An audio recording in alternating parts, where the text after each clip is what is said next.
already smell nice. Hi everybody, welcome to Big OGGIE World. Welcome to Big O in the kitchen today. Welcome to a recipe for, not for daffodils, for St David's Day. We thought we'd do another little Welsh recipe. We've done a few little recipes recently with regional flavour. Today is another Welsh one. We're going to do Welsh cakes. Nice and easy, very simple, very traditional. Something I've not actually made myself before, but I've made quite a few other different cakes, so should be a bit of fun today. Had Welsh cakes myself. Take these down. They're very pungent. They're lovely. Right. Had Welsh cakes myself, but they've always been the kind of the bought ones you get in the packs. And I've been told that when you make your own, they're just so much better. So let's find out. Okay. So it's kind of like a scone, really, but it's flatter. And it's cooked on direct heat, so we'll be frying them in a pan, or you would have a griddle or whatever later. But let's make the recipe first of all. Start off with, we're going to have 225 grams of plain flour. Other brands are available, but it's going to be plain flour. Pop that in a bowl.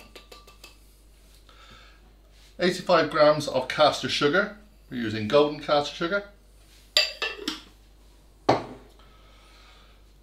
Little sprinkling of salt, pinch of salt, half a teaspoon of baking powder. Like I said, it's very much like a scone, scone, you say scone, I say scone, share it. There we go.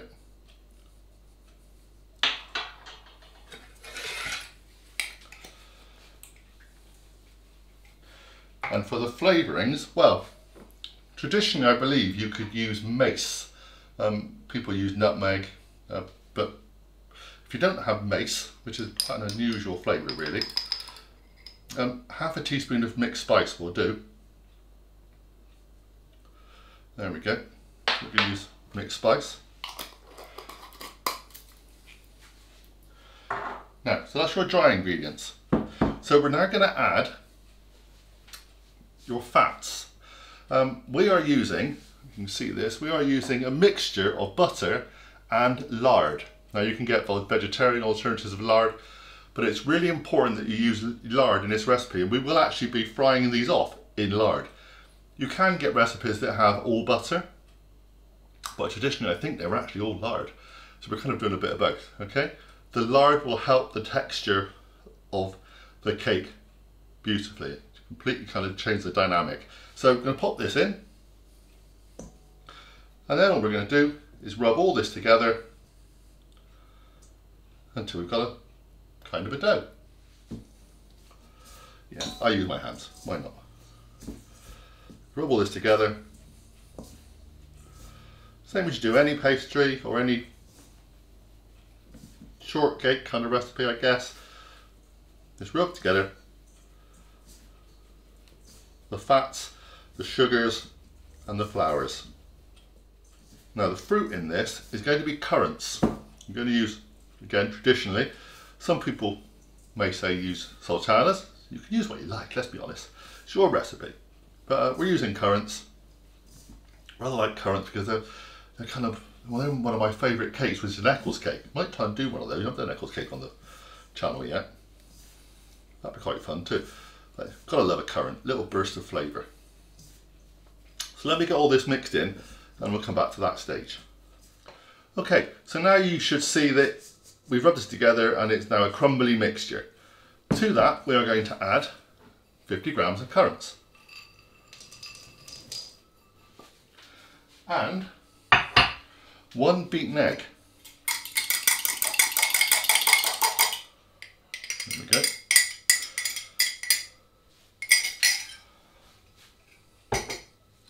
I'm going to mix it now with a spoon. We're using a wooden spoon, doesn't matter which one. Keep it mixing it until it all's combined and it forms a dough.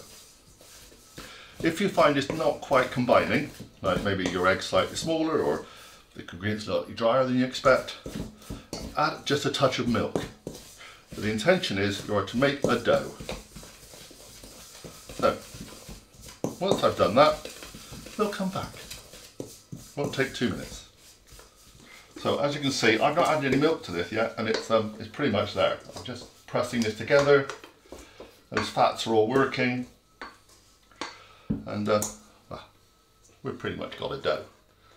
Okay, so I'm going to put this together with my hands. I'm going to flour the table or your work surface.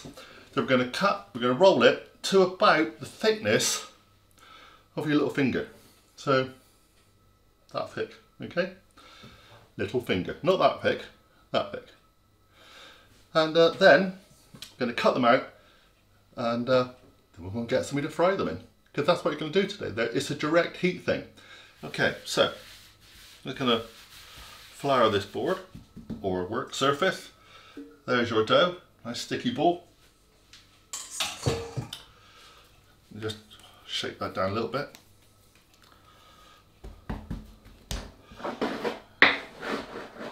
Don't know what Kelly's done with our big rolling pin, so I'm going to use a little one. Probably a good idea that I don't know where my wife's hidden the rolling pin. So it is sticky, so make sure plenty of flour on it. Take your time. So like I said, we're not going to go too thick. So we're just going to check these. This is a 6cm cutter. There we go. So about that kind of thing. Not sure you can see that. There you go. About the thickness of a finger. Gonna make up however many I can make out of this, and then we'll get the well, for us it'll be a saute pan, because that works on our hob in front of you, but you can use a frying pan, griddle, any kind of, well, heated flat surface really. But let me come back once I've done all these. So I've got a pan on now, just warming through. We're using a saute pan because it works on this device, but you could use a frying pan, you can use a griddle if you've got one of those. Get yourself some lard. I know, we're frying in lard. People will say you can use vegetable oil, etc., and you can, but lard is what is in these. Traditionally is what you'll be using to cook them in. So we're just going to let that little bit of fat go down, and then we're ready to go. Not much, just enough.